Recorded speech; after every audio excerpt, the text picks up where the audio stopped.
Rachel begged her parents for help with her medical bills, but they said they weren't made of money. A month later, they bought her brother Adam a brand new car, so she stopped sending them money for their vacations. A year later, they called. "We need help booking our cruise." No shame, no hesitation. She told them exactly what they needed to hear. Rachel never thought she'd be in a position where she had to beg her parents for help. She had always been independent.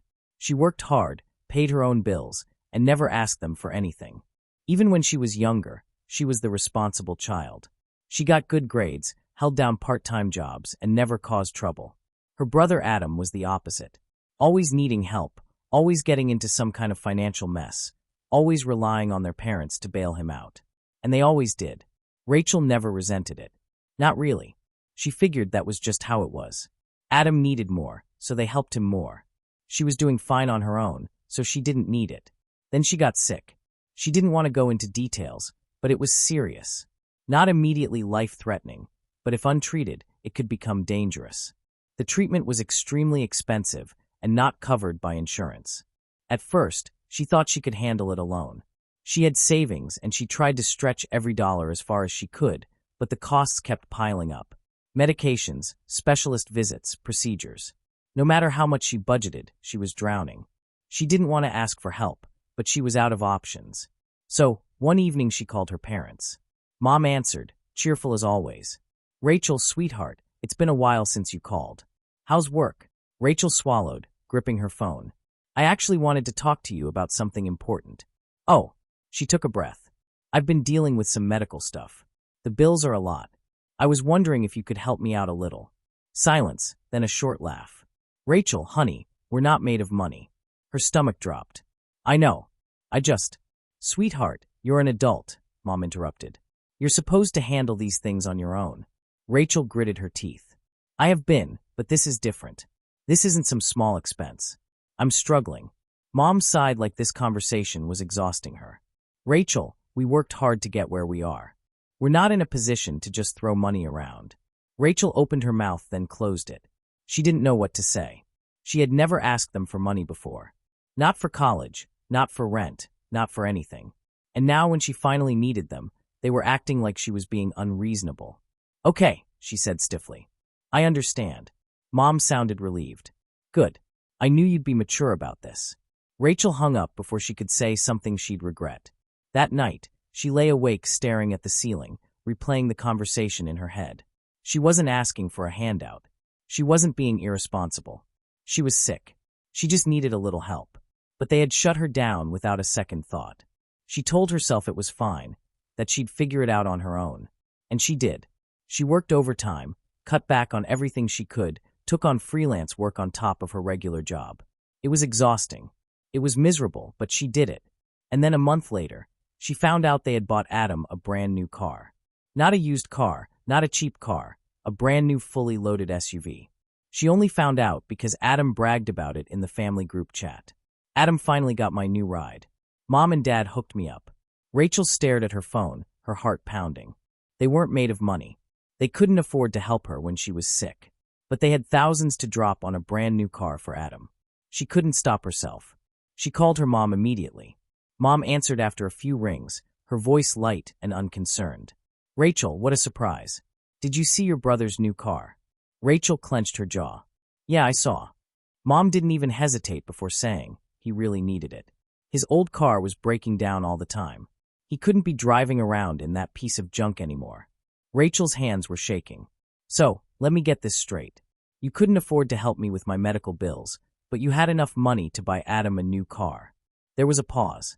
Then, in that condescending tone she always used when she thought Rachel was being unreasonable, she said, "Rachel, it's not the same thing." Rachel let out a short, humorless laugh. "How is it not the same?" "Because you're fine now," Mom said simply.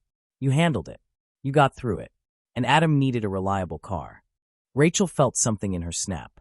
She had spent months killing herself to pay off those bills. She had gone without, pushed herself to the brink of exhaustion, all because they told her they couldn't afford to help, and it had never been true. They just didn't care. She exhaled slowly. "You know what? I hope you enjoy your new family car, because I'm done." Mom sighed dramatically. "Oh, Rachel, don't be like that." "I mean it," Rachel cut in. You clearly have money when it benefits you, but I'm not going to be a part of it anymore. Mom scoffed. What's that supposed to mean? Rachel smiled coldly. It means you can pay for your own vacations from now on. Silence. Then an angry edge crept into Mom's voice. Rachel, that's not fair. Rachel hung up. For the first time in her life, she was done. She had been sending them money for years without question. She thought she was helping them out, giving back because they had supported her growing up. But now she realized the truth. They never needed her money. They just expected it. She stopped sending them a dime. At first, she didn't hear much from them. A few passive-aggressive texts, the occasional guilt trip, but she ignored it. Then, a year later, her phone buzzed with a call from her mom. She almost didn't answer, but curiosity got the better of her. She picked up. Hello, Rachel. Hi, Mom said brightly, like they were best friends. It's been so long. How are you? Rachel narrowed her eyes. I'm fine. Mom laughed. Oh, good. Listen, your dad and I are looking at cruises for next summer, and I wanted to see if you could help us book something nice. Rachel almost dropped her phone. She felt her blood pressure spike as she clenched her jaw. They had no shame, no hesitation. They really thought she would just go back to funding their lifestyle like nothing had happened. She took a deep breath, her fingers tightening around her phone. They expected her to say yes. They expected her to fall back into her old role. But this time, she had something to say. She had something to say. But for a few long, stunned seconds, she just sat there gripping her phone, trying to process what she had just heard. They had spent a year ignoring her. A year acting like nothing had happened. A year of no apologies, no acknowledgement, no effort to fix what they had done. And now, out of nowhere, they were calling her. Not to check on her, not to make things right, but to ask for money for a cruise. She let out a slow breath. Her voice came out colder than she expected. Are you serious? Mom laughed like Rachel had just said something funny. Well, of course, sweetheart. We need a little help picking the right one, and I know you're so good at this kind of thing. Rachel clenched her jaw. So good at this kind of thing. Mom meant paying for things, because that's what Rachel had always done. For years, she had given them money without question. Every time they had a vacation coming up, she had helped because she thought that was just what good daughters did. But the second she had needed them, they weren't made of money. Rachel exhaled sharply, her patience snapping. You have got to be kidding me. There was a short silence. Then Mom's voice sharpened. Excuse me. Rachel sat up straighter.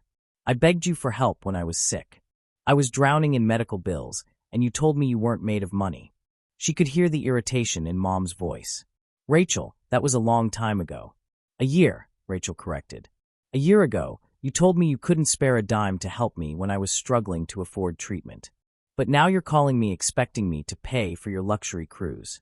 Mom sighed dramatically. It's not like that. Oh, really? Rachel snapped. Then what is it like? Because from where I'm standing, it sure as hell seems like you just didn't care about me unless I was handing you money. Mom's voice hardened. We are your parents, Rachel. After everything we've done for you, you should want to help us. Rachel let out a bitter laugh. Everything you've done for me? Yes, Mom snapped. We raised you. We gave you everything you needed growing up. And now, as adults, we take care of each other. That's how family works. Rachel felt her stomach churn. We take care of each other. That would have been funny if it wasn't so insulting. They had never taken care of her. Not when it actually mattered. She had taken care of herself, and she had taken care of them. She sucked in a breath, her hands shaking.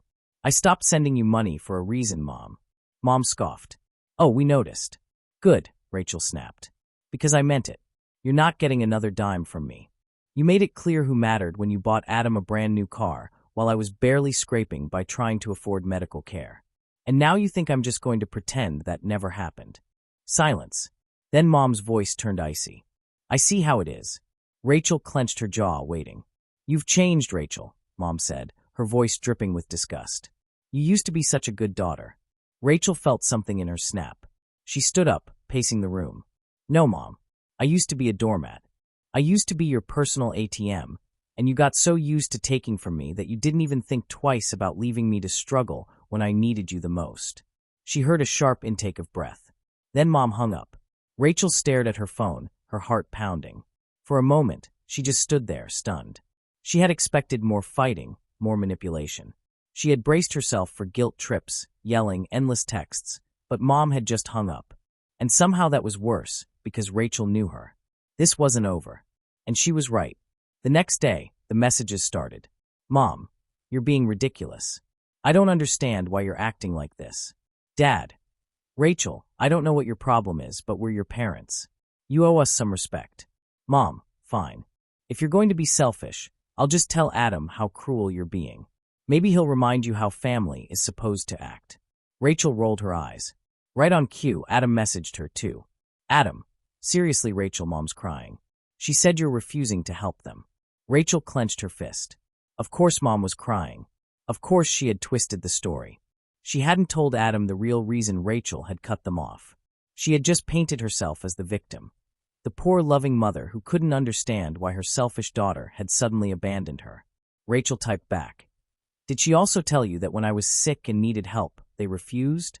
That they said they weren't made of money, then turned around and bought you a brand new car? No response. Because of course Mom hadn't mentioned that part. Rachel locked her phone and set it down, her stomach twisting. This was exactly why she had stopped talking to them.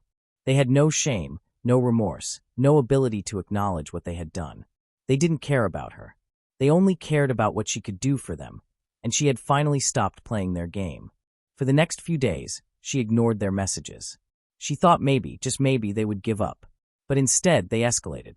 The calls doubled. The texts kept coming. Then they started calling other people. Aunt Susan. Rachel, I don't know what's going on, but your mom called me in tears. She says you won't even speak to her. What's happening? Uncle Steve. Your parents are struggling, Rachel. Is this really how you want to treat them? Grandma. Sweetheart, I know they're not perfect, but they're still your parents. They love you. Rachel wanted to scream. She knew her parents were spinning some dramatic version of events where she was the cruel, ungrateful daughter refusing to take care of her poor, helpless parents. She considered ignoring them, but then she realized they weren't going to stop unless she made them. So she sent one final message to the entire family group chat. Rachel, since Mom and Dad are telling everyone their version of events, let me set the record straight. I begged them for help when I was struggling to afford medical treatment. They told me they weren't made of money, then bought Adam a brand new car. Now, after ignoring me for a year, they expect me to pay for their cruise. I said, no. If you think that makes me selfish, go ahead and block me. She hit send. Then she turned off her phone. Let them sit with that. She was done playing their games. She turned off her phone and exhaled, expecting, hoping, that would be the end of it. But people like her parents don't just accept things. They push. They escalate. They refuse to let go of control. And sure enough, the next morning, her phone was blowing up. She scrolled through the messages, barely suppressing an eye roll. Mom, Rachel, how dare you embarrass us like that?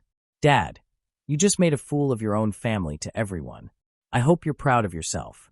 Adam, what is wrong with you? You know how much stress you've put them through. Then more relatives joined in. Aunt Susan, I don't know what happened between you and your parents, but airing dirty laundry in the family chat wasn't necessary. Uncle Joe, family isn't perfect, but you don't cut them off over something as small as money. Grandma, sweetheart, I raised your mother better than this. I'm sure it's a misunderstanding. Just talk to her. Rachel let out a slow, measured breath. A misunderstanding. That's what they always called it when her parents did something awful. A misunderstanding. A little mistake. They hadn't made a mistake. They had made a choice. They had chosen to let her struggle while handing everything to Adam. They had chosen to ignore her for a year until they needed something. They had chosen to paint her as the villain when she finally stood up for herself. And she wasn't going to undo everything just because a few relatives didn't like hearing the truth. So she ignored them. She went to work. She focused on herself. She moved on. Or at least she tried to, because the next day her mom showed up at her apartment. Rachel was coming back from work when she saw Mom standing outside the building, arms crossed, expression tight. She stopped in her tracks. Her heart pounded. For a second, she thought about just turning around and walking away. But she knew her. If she didn't deal with this now, Mom would just keep coming back. So Rachel squared her shoulders, walked past without a word, and unlocked the door. Mom followed. Rachel. Rachel didn't turn around. You shouldn't be here. Oh, don't be so dramatic, Mom scoffed, stepping inside the building lobby after her. We need to talk. Rachel sighed, turning to face her. No, we don't. Yes, we do, Mom insisted, her tone sharp. You humiliated us in front of the entire family. I deserve an explanation." Rachel let out a humorless laugh. "Oh, you deserve an explanation." "Yes," Mom nodded. Rachel folded her arms. "I already explained it. You just didn't like what I had to say." Mom's jaw tightened. "I don't understand why you're acting like this.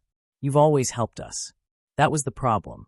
Rachel had always helped them, and they had never once helped her. She took a slow breath. "You showed me where I stand a long time ago. Mom, I was sick. I was struggling. You told me you couldn't afford to help, then bought Adam a brand new car." Mom's face hardened. "He needed it." Rachel clenched her fist. "And I didn't need life-saving treatment?" Mom's lips parted slightly, as if she had never actually considered that before. Then her expression shifted. Her posture changed, and Rachel knew what was coming next. The guilt trip.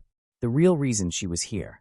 "I don't have anywhere else to go," Mom said, voice softer now, like Rachel was supposed to feel bad for her. "Your father and I are struggling, Rachel." Rachel stared at her. "That's not my problem." Mom blinked. "What?" Rachel repeated slowly, so she couldn't pretend she didn't hear. "That's not my problem." Mom scoffed. "Rachel, I am your mother. And you were supposed to be mine," Rachel snapped. "But when I needed you, you turned your back on me." Mom was losing control of the conversation, and she knew it. Her voice turned cold. "So that's it. You're just abandoning your own parents." Rachel met her gaze without flinching. "No, Mom.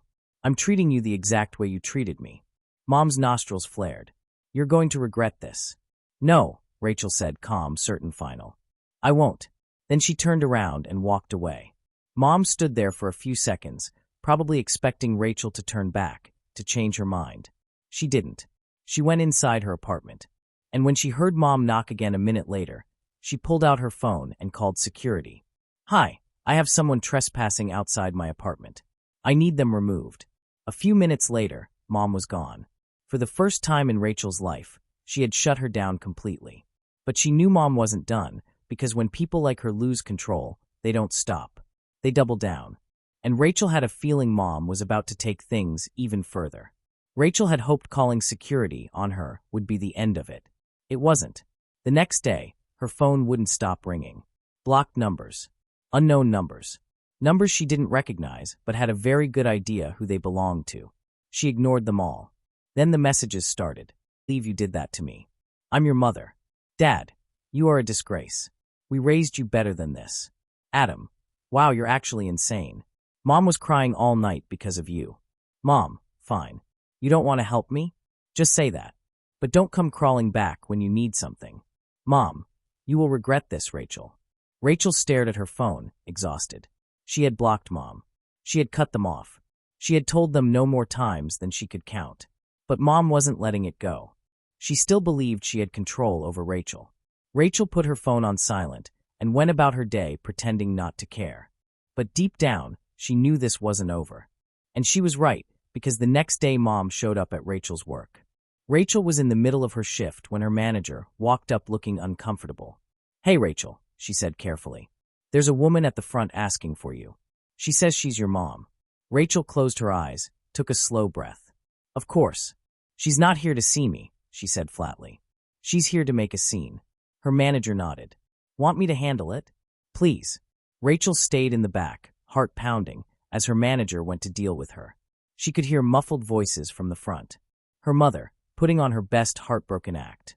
"I just don't understand why she's doing this," Mom was saying, loud enough for everyone to hear. "I raised her, and this is how she treats me." Rachel clenched her fist. Mom was playing the victim. A few minutes later, her manager returned, shaking her head. She left. Rachel exhaled in relief. "Thank you." Her manager gave her a look. "You okay?" Rachel forced a tight smile. "Yeah, I'm just tired of this." She nodded, understanding. "Let me know if she comes back. We'll have her banned from the property if we need to." That night, Rachel got another message. "Mom, I don't know why you're treating me like this. I'm your mother. I deserve better."